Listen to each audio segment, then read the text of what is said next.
दोस्तों, वैसे तो बीजेपी के नेताओं से इससे ज्यादा की उम्मीद की नहीं जा सकती। वजह क्योंकि जो अपने देश के नाम के साथ खिलवाड़ करते हो, इंडिया को इंडी कह के चिढ़ाते हो, क्योंकि विपक्षी पार्टी का गठबंधन है, तो उस देश की जनता का अपमान करने से पीछे कैसे हट जाएंगे। उत्तर प्रदेश के बीजेपी के एक नेता हैं जिनसे अपनी हार नहीं पच रही है। उनके इसी तरह के बयानों के चलते वहां की उनके इलाके की जनता ने उन्हें विधायक से पूर्व विधायक बना दिया। समाजवादी पार्टी के नेता ने ऐसी पटकनी दी थी, तब से लगातार ऐसे ही बयानों के जरिए अपने आप को लाइमलाइट में लाने की कोशिश करते रहते हैं कि कहीं ऐसा ना हो कि बीजेपी के उनके अपने नेता उनको भूल जाएं। एक बार फिर से ऐसा ही बयान दिया, इससे पहले रामगोपाल यादव के लिए भी दिया था, लेकिन आज मैं दिखाऊंगा अखिलेश यादव के लिए किस तरह की शब्दावली का इस्तेमाल किया। हो सकता है इसे आप लोग लेकर सोचें कि भाई ये तो आरोप प्रत्यारोप राजनीति में चलते रहते हैं, लेकिन जब आप समाज का, जातियों का और अपने ही देश के नागरिकों का अपमान करने उतर आए तो समझिए आपकी मानसिकता कैसी है। यही काम किया है बीजेपी के नेता और सरदना से पूर्व विधायक संगीत सोम ने, जिन्होंने पीडीए यानी पिछड़े, दलित, आदिवासी और अल्पसंख्यकों के लिए जो शब्दावली का इस्तेमाल किया है, उसे सुनने के बाद आपका भी पारा चढ़ जाएगा। नमस्कार, मैं हूं प्रज्वल गौतम और आप देख रहे हैं न्यूज सर्किल। आपको पता ही है दोस्तों कि संगीत सोम इससे पहले भी हाल में चर्चा में तब आए थे जब करनी सेना वाला मामला चल रहा था। आपको याद होगा कि करनी सेना वाले मसले में जब शिवपाल सिंह यादव और रामगोपाल यादव गए थे घर पर, रामजीलाल सुमन के घर पर मुलाकात करने गए थे, तो वहां पर रामगोपाल यादव ने कह दिया था कि आंदोलन किया जाएगा। वो बात अलग है कि इतनी हिम्मत उनमें तो है नहीं कि शिवपाल सिंह यादव के लिए बोलें, तो उन्होंने रामगोपाल यादव के लिए कहा था। उनसे पूछ लिया सवाल कि रामगोपाल यादव कह रहे हैं कि आंदोलन किया जाएगा, तो कह रहे जो आंदोलन करेगा उसको जूते लेके दौड़ाएंगे। इस तरह की शब्दावली का इस्तेमाल एक पूर्व विधायक करते हैं और इनका कोई खास वजूद नहीं है, इनका इसी तरह के बयानों की वजह से वजूद रहा है। हमेशा ऐसे ही आरोपों में घिरे रहे हैं, ऐसे ही समाज को तोड़ने वाले और ऐसे ही बयानों की वजह से बीजेपी में इनकी पहचान बनी। अगर पुरानी वाली बीजेपी होती तो शायद इन्हें साइडलाइन कर दिया जाता, लेकिन इस दौर में मोदी शाह वाली बीजेपी है, यहां पर ऐसे बयान देने वालों को असर आंखों पर बिठाया जाता है। तो इस बार इन्होंने एक बयान दिया। पहले बयान का पहला अंश दिखाता हूं और उसके बाद दूसरी बात पर आऊंगा। पहले देखिए क्या कह रहे हैं। अखिलेश यादव पूर्व मुख्यमंत्री, और अगर मैं सही से बताऊं कि मुगल शासन के आखिरी बादशाह अखिलेश यादव अब जिंदगी में उत्तर प्रदेश के सीएम नहीं बनने जा रहे भाई, जिंदगी में नहीं नंबर आ सकता उनका। तो भाई साहब बता रहे हैं कि अखिलेश यादव मुगलों के आखिरी बादशाह, सोचिए, मुगलों से जोड़ दिया। यानी कि अगर जो मुसलमानों की बात उठाएगा या फिर इस देश मुसलमान, पाकिस्तान के मुसलमानों की तारीफ थोड़ी ना कर रहे हैं अखिलेश यादव, अपने ही देश के मुसलमान है ना। जब जरूरत पड़ी मोदी शाह को तो किसे भेजा? असदुद्दीन ओवैसी को भेजा। मैंने कहा ना, ये दिन रात मुसलमानों के लिए गंदगी उगलने के अलावा इन पर काम नहीं है। इनकी यही भाषा शैली है। इनसे पूछ लिया जाए विकास कितना तो वो आए माए साए हो जाएंगे, लेकिन ऐसी ही चीजों के लिए जाने जाते हैं। अब आप समझिए कि कौन है ये। संगीत सोम है, बताया जाता है योगी आदित्यनाथ के करीबी हैं, सजाती होने का फायदा उठाने की कोशिश करते, काफी चीजें इनके साथ जुड़ी हुई हैं, लेकिन ये भारी पड़ने जा रहा है। क्योंकि अगर आप इस तरीके से, एक तो उत्तर प्रदेश के पूर्व मुख्यमंत्री, दूसरे देश की तीसरी सबसे बड़ी पार्टी के नेता के बारे में बोलेंगे तो क्या होगा। और यही शब्दावली का इस्तेमाल अगर मोदी के लिए कर दें तो पूरी बीजेपी छाती पीटने पर उतर आएगी।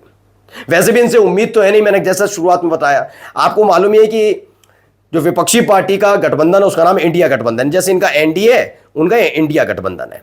तो एक वैसे नहीं होते माहौल क्रिएट करने वाले पत्रकार, उनमें से एक गोदी एंकर ने इंडिया को इंडी कह दिया। मुझे यकीन बता रहा हूं, मुझे उस दिन लगा था कि शायद बीजेपी इसका विरोध करेगी, क्योंकि इंडिया हमारे देश का नाम है। इस पत्रकार के खिलाफ बोलेगी कि ये गलत तरीका है, चाहे वो गठबंधन रखा कैसे भी रखा, लेकिन नहीं। लेकिन ये बार बार बीजेपी के नेता इंडिया को इंडी गठबंधन ही कहते हैं। यानी अपने ही देश के नाम से चिड़न इसलिए हो गई क्योंकि वो विपक्षी पार्टी का गठबंधन है। इतने चिड़े हुए हैं कि अपने ही देश के नाम को बिगाड़ने पर तुलाए। उसके बाद अब तक कोशिश नहीं की, इंडिया को भारत कहने लगे। तमाशे देखे थे सबने, यही तमाशे किए जाते रहे। लेकिन जब जनता ने अर्श से फर्श पर उठाकर पटक दिया तो अकल ठिकाने आ गई है। लेकिन अब क्या कर रही है? बात अखिलेश यादव की नहीं है सिर्फ, मैं फिर बोल रहा हूं, इससे आगे की कहानी अब जरा सुनिए क्या कहते हैं, सुनिए। और वो बात करते हैं पीडीए की। अरे पीडीए का ऐसा कौन सा काम है जो आप पीडीए का काम करते हो? पीडीए की तो फुल फॉर्म भी लोगों को नहीं पता। जो आपकी मानसिकता आपने उस मानसिकता से बनाया है। पीडीए पीडीए की फुल फॉर्म तुम छोटी कुछ भी बताते रहो, मेरी नजरों में पीडीए की फुल फॉर्म है पाकिस्तान डेवलपमेंट अथॉरिटी, दूसरा कोई नाम नहीं है उसका। तो पीडीए, मेरे ख्याल से यह समझाने की जरूरत इधर वालों को छोड़ दीजिए, जो अखिलेश यादव इंडिया गठबंधन से जुड़े हैं उनको छोड़ दीजिए। अगर आप दूसरी तरफ भी बैठे हैं, सत्ता पक्ष में बैठे हैं, तो उनको भी पीडीए का मतलब पता है। आप राजनीतिक विद्वेष के जरिए कुछ भी बोलते रहें, लेकिन आप ये जानते हैं पीडीए का मतलब पिछड़े, दलित, आदिवासी और अल्पसंख्यक है, जिसका जिक्र अखिलेश यादव कई दफा कर चुके हैं। हो सकता है इसकी काट आपको नहीं मिल पा रही हो, आप इससे विचलित हो रहे हो। और खास बात यह है कि जिस जाति से वो ताल्लुक रखते हैं, उस जाति के लोग पीडीए से कितनी मोहब्बत करते हैं सबको पता है। इसलिए सोचिए क्या कह रहे हैं, पाकिस्तान डेवलपमेंट अथॉरिटी। पी से पिछड़ा, पिछड़ा का मतलब उन्होंने बता दिया पाकिस्तान। डी से दलित होता है उसे डेवलपमेंट बताते हैं, और ए से अथॉरिटी बताते हैं। पीडीए की फुल फॉर्म इन्होंने पाकिस्तान से जोड़ दी। इनका यही काम है, इनका यही काम, इनका यही तरीका। ये किसी को बख्शने के मूड में नहीं रहते।